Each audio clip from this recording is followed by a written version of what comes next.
Assalamualaikum warahmatullahi wabarakatuh. Dalam video kali ini, alhamdulillah kami diberi kesempatan untuk mempresentasikan sebuah materi dengan judul persiapan pelaksanaan kurikulum. Dengan adanya perencanaan ini, pelaksanaan kurikulum diharapkan terencana dan tersusun secara efektif dan efisien berdasarkan kebutuhan siswa serta perubahan zaman agar tujuan pendidikan itu sendiri tercapai. Sebelum lanjut ke materi, saya akan memperkenalkan terlebih dahulu nama anggota kelompok presentasi, yaitu ada Delia Anastasia dan Geria Raudatul Janah, dan saya sendiri Nadia Nurfirdaus. Sekarang, yuk mari kita simak video selanjutnya. Yang pertama, ada persiapan pelaksanaan kurikulum. Pelaksanaan kurikulum dibagi menjadi dua tingkatan, yaitu pelaksanaan kurikulum tingkat sekolah dan tingkat kelas, yang mana keduanya senantiasa bergandengan dan bersama-sama bertanggung jawab melaksanakan proses administrasi kurikulum. Yang pertama ada strategi pelaksanaan kurikulum. Komponen strategi pelaksanaan kurikulum yaitu memberi petunjuk bagaimana kurikulum itu dilaksanakan di sekolah. Kurikulum dalam pengertian program pendidikan masih dalam taraf niat, harapan, rencana yang harus diwujudkan secara nyata di sekolah sehingga mengantarkan anak didik kepada tujuan pendidikan. Dari beberapa unsur dalam strategi pelaksanaan kurikulum, yaitu yang pertama ada proses belajar mengajar. Yaitu pelaksanaan kurikulum pada hakikatnya mewujudkan program pendidikan agar berfungsi mempengaruhi anak didik atau siswa menuju tercapainya tujuan pendidikan. Salah satu wujud nyata dalam pelaksanaan kurikulum adalah proses belajar mengajar. Proses belajar mengajar adalah kegiatan nyata mempengaruhi anak, yaitu mempengaruhi anak didik dalam suatu situasi yang memungkinkan terjadinya interaksi antara guru dan siswa, siswa dan siswa, atau siswa dan lingkungan belajarnya. Selanjutnya, komponen-komponen yang harus terdapat dalam proses belajar mengajar untuk digerakkan supaya anak didik atau siswa mencapai tujuan pengajaran adalah yang pertama ada bahan pengajaran atau isi pengajaran. Yang kedua, metode mengajar atau alat bantu mengajar. Yang ketiga, penilaian atau evaluasi. Disinilah posisi dan proses belajar mengajar sebagai salah satu strategi dalam melaksanakan kurikulum. Guru sebagai pelaksana, pembina, dan sekaligus pengembang kurikulum dituntut memiliki kemampuan diantaranya yaitu menguasai GBPP, menguasai bahan pengajaran atau pengetahuan ilmiah, merencanakan pengajaran, mengelola proses belajar mengajar, serta menilai hasil belajar. Yang selanjutnya ada bimbingan menyeluruh, yaitu bimbingan pada hakikatnya adalah proses bantuan guru kepada para siswa dengan memperhatikan kemungkinan dan kenyataan tentang adanya kesulitan yang dihadapi dalam rangka pengembangan pribadinya yang optimal sehingga mereka dapat memahami dirinya, mengarahkan sikap dan tindakannya sesuai dengan tuntutan dan keadaan lingkungan sekolah, keluarga, masyarakat. Dengan demikian, hakikat bimbingan adalah membantu siswa dan mengarahkan kepada pencapaian tujuan pendidikan. Tujuan utama dari program pembimbingan di sekolah adalah mengembangkan kemampuan siswa dan kesanggupan dalam menghadapi masalah yang dihadapinya. Oleh sebab itu, fungsi bimbingan meliputi fungsi menyalurkan seperti membantu siswa untuk memilih jurusan sekolah, lapangan pekerjaan, minat, bakat, dan ciri-ciri kepribadian lainnya. Berdasarkan hakikat dan fungsi bimbingan yang telah disampaikan, maka kegiatan operasional bimbingan dan penyuluhan di sekolah mencakup diantaranya yaitu kegiatan pendahuluan atau persiapan, pengumpulan tentang data dan informasi siswa seperti data identitas pribadi, keluarga, dan lain-lain. Pembedaan informasi dan orientasi seperti orientasi kehidupan di sekolahnya, bantuan dalam kesulitan belajar, dan masih banyak lagi, yaitu tugas guru untuk membimbing siswa. Yang selanjutnya ada administrasi supervise, yaitu upaya yang berkenaan dengan administrasi, yaitu usaha mendayagunakan semua sumber baik material maupun personal secara efektif dan efisien. Wujud operasional kegiatan administrasi di sekolah mencakup bidang pengajaran, bidang kesiswaan, bidang ketenagaan, bidang keuangan, bidang peralatan pengajaran, bidang pelengkapan sekolah, dan bidang hubungan sekolah atau masyarakat. Sisi lain yang erat kaitannya dengan administrasi pendidikan adalah supervise. Supervise adalah bantuan yang diberikan kepada semua staf sekolah, khususnya guru, untuk mengembangkan proses belajar mengajar agar lebih efektif dan efisien. Yang selanjutnya ada sarana kurikuler. Jadi sarana kurikuler ini termasuk hal yang penting dalam menunjang pelaksanaan kurikulum.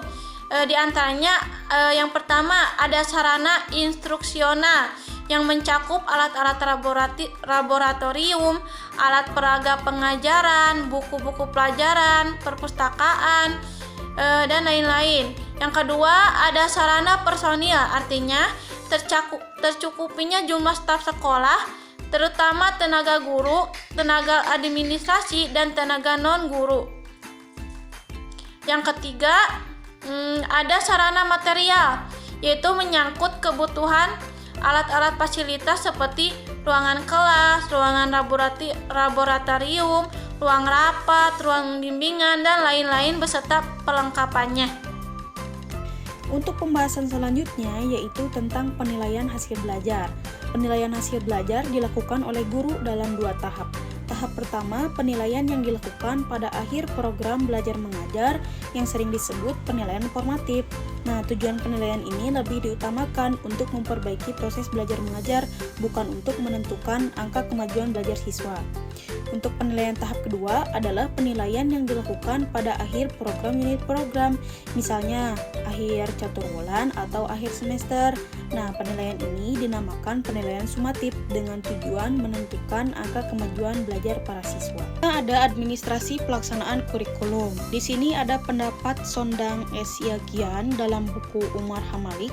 Ia mengemukakan definisi administrasi adalah keseluruhan proses kerjasama antara 2 orang atau lebih yang didasarkan atas rasionalitas tertentu untuk mencapai tujuan yang ditentukan sebelumnya. Nah, dalam rumusan ini terkandung 5 konsep pokok, yaitu yang pertama, administrasi sebagai proses keseluruhan di mana terdapat sejumlah komponen yang saling berhubungan satu dengan yang lainnya. Yang kedua, manusia terlibat langsung sebagai proses administrasi. Yang ketiga, proses administrasi senantiasa bertujuan. Dan yang keempat, pada prinsipnya administrasi dilaksanakan dalam bentuk kerjasama. Dan yang kelima, proses administrasi memerlukan dukungan peralatan dan perlengkapan. Nah, administrasi pelaksanaan kurikulum berkenaan dengan semua perilaku yang bertalian dengan semua tugas memungkinkan terlaksananya kurikulum. Dalam administrasi pelaksanaan kurikulum ini, tujuan administrasi tersebut adalah agar kurikulum dapat dilaksanakan dengan baik.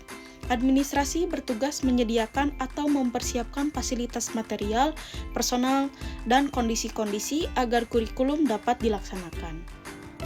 Yang selanjutnya yaitu kegiatan-kegiatan dalam administrasi kurikulum, antara lain yaitu yang pertama, menyusun rencana kegiatan tahunan, menyusun rencana pelaksanaan program unit, menyusun jadwal pelaksanaan kegiatan, melaksanakan kegiatan proses belajar mengajar, mengatur pelaksanaan pengisian buku laporan pribadi, melaksanakan kegiatan-kegiatan ekstrakurikuler, melaksanakan evaluasi belajar tahap akhir, mengatur alat perlengkapan pendidikan, melaksanakan kegiatan bimbingan dan penyuluhan, dan yang terakhir merencanakan usaha-usaha peningkatan mutu guru. Nah, bisa teman-teman ketahui ya, di sini terdapat banyak sekali kegiatan yang harus terlaksana oleh tenaga pendidikan, khususnya oleh guru dan kepala sekolah. Selanjutnya yaitu pelaksanaan kurikulum tingkat sekolah. Yang pertama yaitu adanya kepala sekolah sebagai pimpinan. Pada tingkat sekolah, kepala sekolah bertanggung jawab untuk melaksanakan kurikulum di lingkungan sekolah yang dipimpinnya. Dia berkewajiban melakukan kegiatan-kegiatan, yakni menyusun rencana tahunan, menyusun jadwal pelaksanaan kegiatan, memimpin rapat dan membuat notula rapat, membuat statistik, dan menyusun laporan. Tanggung jawab kepala sekolah adalah memimpin sekolah melaksanakan dan membina serta mengembangkan kurikulum. Yang kedua yaitu adanya perilaku seorang administrator. Perilaku seorang administrator penting sekali dalam hubungan dengan perencanaan program, perorganisasian staf, pergerakan semua pihak yang perlu dilibatkan dalam pelaksanaan kegiatan supervisi dan penilaian terhadap personal sekolah. Yang ketiga yaitu adanya penyusunan rencana tahunan. Berdasarkan jangka waktunya, perencanaan terdiri dari rencana jangka panjang, misalnya rencana untuk 5-10 tahun, dan rencana jangka pendek seperti rencana tahunan atau bulanan. Berdasarkan garapan seorang administrator, kepala sekolah perlu membuat rencana-rencana seperti perencanaan bidang kemudian, perencanaan bidang personal atau tenaga kependidikan, perencanaan bidang sarana kependidikan, perencanaan bidang ketatausahaan sekolah, perencanaan bidang pembiayaan atau anggaran pendidikan, perencanaan pembinaan organisasi sekolah, dan perencanaan hubungan kemasyarakatan atau komunikasi pendidikan. Yang keempat yaitu adanya pembinaan organisasi sekolah. Nah, pelaksanaan kurikulum membutuhkan dukungan organisasi sekolah yang kuat. Sekolah-sekolah yang tergolong mapan umumnya melaksanakan kurikulum ditunjang oleh guru bidang studi, staf karyawan tata usaha, bagian perpustakaan, pengelolaan laboratorium, UKS, bagian bimbingan dan penyuluhan, organisasi siswa atau OSIS, organisasi orang tua murid, dan bagian kerohanian dan pembinaan masjid di sekolah. Yang kelima yaitu adanya koordinasi pelaksanaan kurikulum. Koordinasi bertujuan agar terdapat kesatuan sikap, pikiran, dan tindakan para personal dan staf pada suborganisasi dalam organisasi sekolah untuk melaksanakan kurikulumnya. Pelaksanaan koordinasi sejalan dengan pelaksanaan fungsi administrasi, yakni koordinasi dalam perencanaan, koordinasi dalam perorganisasian, koordinasi pergerakan motivasi personal, koordinasi dalam pengawasan dan supervisi, koordinasi dalam anggaran biaya pendidikan, dan koordinasi dalam program evaluasi. Yang keenam yaitu kegiatan memimpin rapat kulikuler. Rapat dapat diselenggarakan pada awal tahun akademik, pertengahan tahun atau semester, akhir tahun akademik, atau dilaksanakan secara insidental menurut kebutuhan dan masalah yang ada di sekolah yang bersangkutan. Dan yang ketujuh yaitu sistem komunikasi dan pembinaan kurikulum. Melalui komunikasi akan terjadi hubungan yang interaktif dari semua pihak yang pada akhirnya mengembangkan proses kerjasama yang baik dan upaya mencapai tujuan-tujuan administrasi kurikulum. Selanjutnya yaitu pelaksanaan kurikulum tingkat kelas. Pembagian tugas guru harus diatur secara administrasi untuk menjamin kelancaran pelaksanaan kurikulum lingkungan kelas. Pembagian tugas-tugas tersebut meliputi 3 jenis kegiatan administrasi, yaitu yang pertama pembagian tugas mengajar, yang kedua pembagian tugas pembinaan ekstrakurikuler, dan yang terakhir pembagian tugas bimbingan belajar. Pembagian tugas ini dilakukan melalui musyawarah guru yang dipimpin kepala sekolah. Keputusan tugas tersebut selanjutnya dituangkan dalam jadwal pelajaran untuk 1 semester atau 1 tahun akademik. Untuk pembahasan selanjutnya akan dibahas oleh Teh Delia. Selanjutnya kegiatan dalam bidang proses belajar mengajar. Kegiatan ini erat sekali kaitannya dengan tugas-tugas seorang guru bagaimana yang telah diuraikan. Kegiatan-kegiatan tersebut antara lain adalah yang pertama menyusun rencana pelaksanaan program atau unit, yang kedua menyusun jadwal pelaksanaan kegiatan dan jadwal pelajaran, yang Yang ketiga, pengisian daftar penilaian kemajuan belajar dan perkembangan siswa, dan yang terakhir, pengisian buku laporan pribadi siswa. Selanjutnya, pembinaan kegiatan ekstrakurikuler. Kegiatan ekstrakurikuler adalah kegiatan pendidikan di luar ketentuan kurikulum yang berlaku, akan tetapi bersifat pedagogis dan menunjang pendidikan dalam ketercapaian tujuan sekolah. Misalnya kepramukaan, usaha kegiatan sekolah, palang merah remaja, olahraga prestasi, koperasi, dan tabungan sekolah.